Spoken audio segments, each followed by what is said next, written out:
Good morning. Thank you for joining me for another 5 good minutes with the Word. I'm Barry Bryson, and we are in Habakkuk chapter 2, and we're going to begin reading with verse 2, and we're going to read through verse 20.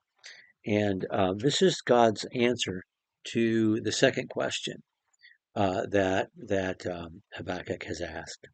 So Habakkuk is a dialogue between the prophet and God.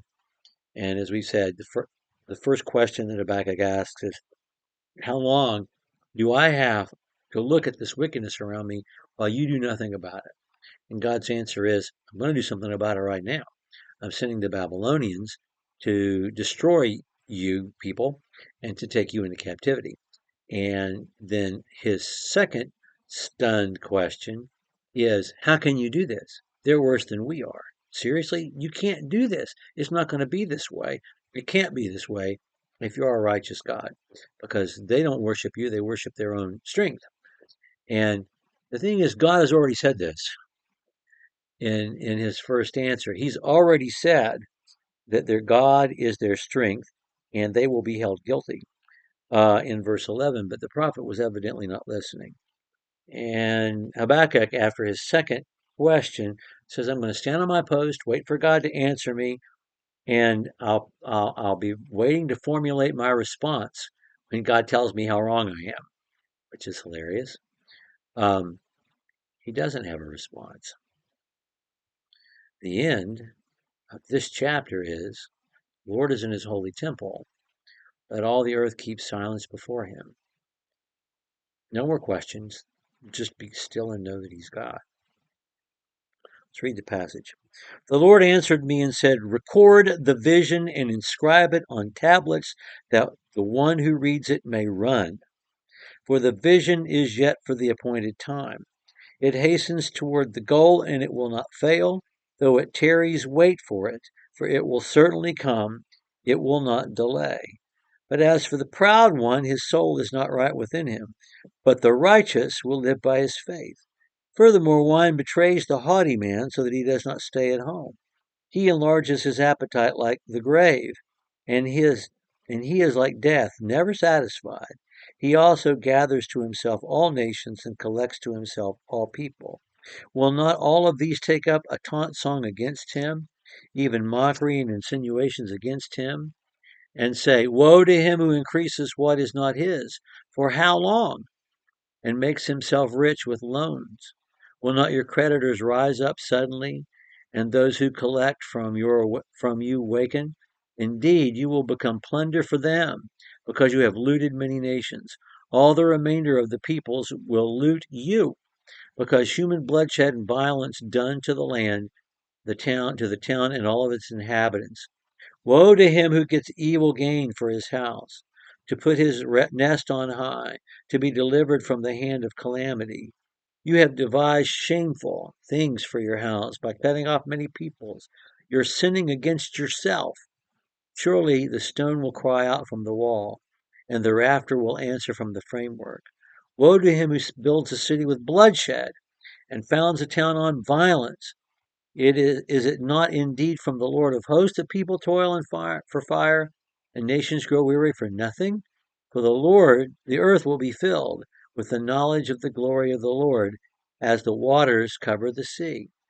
Woe to you who make your neighbors drink, who mix in your venom even to make them drunk, so as to look on their nakedness. You shall be filled with disgrace rather than dishonor. Now you yourself drink and expose your own nakedness. The cup in the Lord's right hand will come around to you, and utter disgrace will come upon your glory.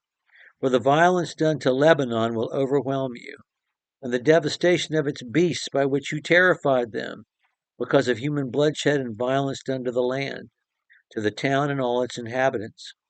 What profit is the idol when its maker has carved it, or an image, a teacher of falsehood? For its maker trusts in his own handiwork, which he fashions when he fashions speechless idols. Woe to him who says to a piece of wood, wake up, and to a dumb stone, rise, and that is your teacher?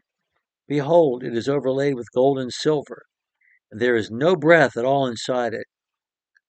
But the Lord is in his holy temple. Let all the earth keep silent before him. Well, there's not a whole lot to say about this other than that God spends the time prosecuting the Babylonians, the way he spends time in the book of Revelation prosecuting the Romans, and then predicting the downfall, a downfall that he himself will accomplish as judgment for their sins. God did the same thing to Babylon that he did to Rome. He used them as a tool in accomplishing his will for a moment, and then, because they were so sinful and particularly violent and unjust and exploitive of other peoples, he destroys their empire and does it quite swiftly. And that's what he's promising here. I want us just before we leave to notice the violence that he keeps talking about. There's the economic part of it. There's just the lack of compassion, just being ruthless. Ruthlessness is sinfulness, and God will not quarter it. Um, so many references to other Old Testament events. Noah getting drunk and exposing his nakedness is one. But he keeps mentioning violence, violence. There's a passage not only in Isaiah, but there's also, it recalls the taunting of Elijah on Mount Carmel. Somebody, carves out an idol and asks it to wake up, and tells the stone to get up whenever he's carved the stone. How silly that is. And there's ridicule in this in the same way there were in those other two passages. Well, there's no answer or retort to formulate. There's just silence because God has said, I'm the judge, and I'm going to take care of all evil, and I'm going to punish all evil. So the only question I have is verse 20. Yahweh is in his holy temple. Let all the earth keep silent before him. I wonder whether this is the prophet's voice or Yahweh's voice. I suspect it's Yahweh's voice because uh, there's a but, there's a conjunction that connects it to the phrase before, which is clearly something Yahweh himself is saying. But it also is juxtaposed with what comes next. What comes next is different. It's a different document.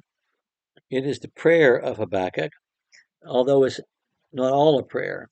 Um, there's the prayer of verses 1 and 2, and then we have this long statement of praise and faith in God, despite everything else. And then there's the statement really directed to us about his affirmation of his faith in God at the end of chapter 3. So that's what we're going to begin talking about tomorrow, is his prayer that follows this call for silence. Thank you for joining me for what is now 8 good minutes with the Word. We'll pick up there next time.